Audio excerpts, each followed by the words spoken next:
Oo. Ay, tatlo lang yan eh. Taga-apat, baka sabihin ng mga customers ko, dinadayan ko sila. Gandahan mo, Ale. Ay, wow! Ay, pa-plot twist! Umuuban na yata ang organic encounter! Oo eh. Magsiakit nga kayo doon. Tinuturuan ko yung tao. Kat! Gawa ka na ng assignment. Gulo-gulo ng dalawang to. Baka sakalo magtaas. Di pa sinarado yung pinto. Eh. Okay na to. Pwede na yan. Lagay mo dyan. Kailangan Gosh! This is so mausok! Kaya nakakahulas! Ay, this ruin! Make up ka pa kasi. Eh, magluluto ka lang naman ulit. Init. Ako na, ako na. Sige na. Alam ko 30. Sure ka? Diyan ka na. Okay. 20. Oo, init. Diba?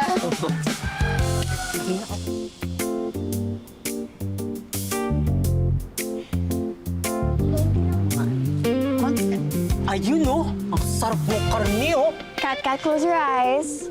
Okay, tama na ang pagnanasa. Marami pa tayong titinda, no? Marami pa to. Oo, Okay. ang sarap ng karne, ng barbecue. Yes. Barbecue nga ni.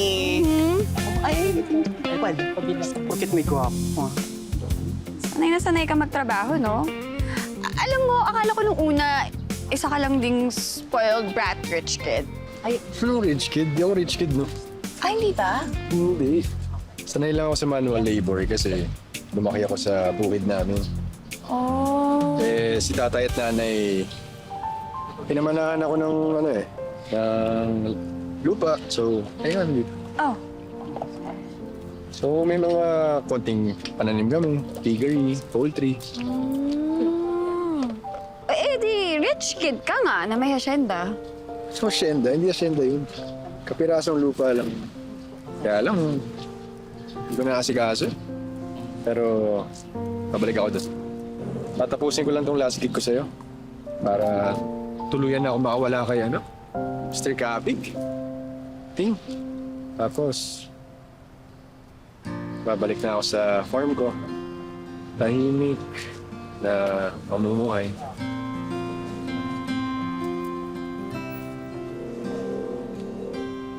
Hep. Tama na yung pagnanasa. Lutuin nyo na to. Oh, may mga customer na. Oh my. Dami na to, ah.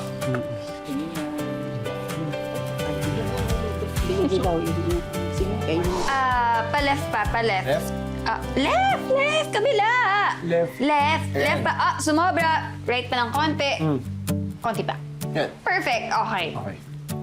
Sige nga. Ganyan. Tapos aangulo natin ng ganyan. Ako yan eh. Hindi naman. Uy, baby! Ano ka ba work muna? Mamaya na ladian. Work nga niya. Work nga. Sige na, back to work. Okay, ito na. Ayun pala naman. Sige. Palit. 19, 20. Wow. 20,000 pesos.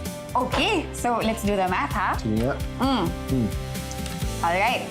3,312,368.63 centavos minus 20,000. Wow! Ay, salamat! Konti na lang ang bubunuin ko. Oo. Diyos ko, nakakalula pa Ito. rin. Ito. Tingnan ako. Ayan. Ito. Pwede. Ito. Yung bag mo. Itong phone. Pwede. Ayan, painting oh. Sige na, try mo na ibenta para makaraos ka na sa utang mo kay Mr. Cabin.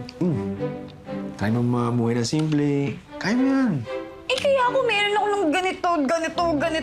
Kasi I'm healing my inner child. So, inner child. Eh, di ba sabi mo RK ka? Ano ka ba? RK yan lang yun. Lumaki kami sa hirap ni Mami at ng kapatid ko. Single mom nga kasi siya. Never kami nakaranas ng mga ganito. Kaya nung napagtapos ako ni Mami at nagka-work ako, sinigurado ko na magkakaroon ako ng mga ganito. Hindi, actually okay na sana eh. Kaso nagka-cancer lang si Mami. Kinailangan kong mangutang sa mga loan sharks para lang mabuhay si Mami. Pero wala eh. Kinapos pa rin. Kinuha pa rin si Mami. Sabi mo, may work ka naman before. Eh, bakit iniwan mo yun? Hindi sana may regular income ka na pambayad sa utang mo. Sa tingin tingin mo sa liit ng sweldo dito sa Pilipinas, kakaroon akong pambayad sa pagpapagamot kay Mami? Magkakaroon akong pambayad sa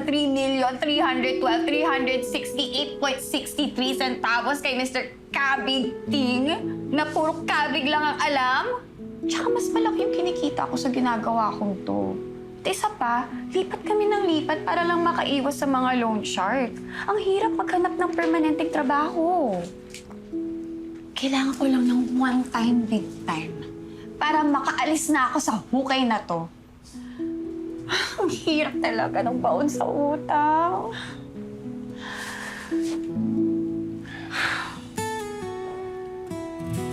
Huwag ka mag-alala. Gagawin ko ang lahat para matulungan ka. Basta, ka na lumipat. Ka na umalis.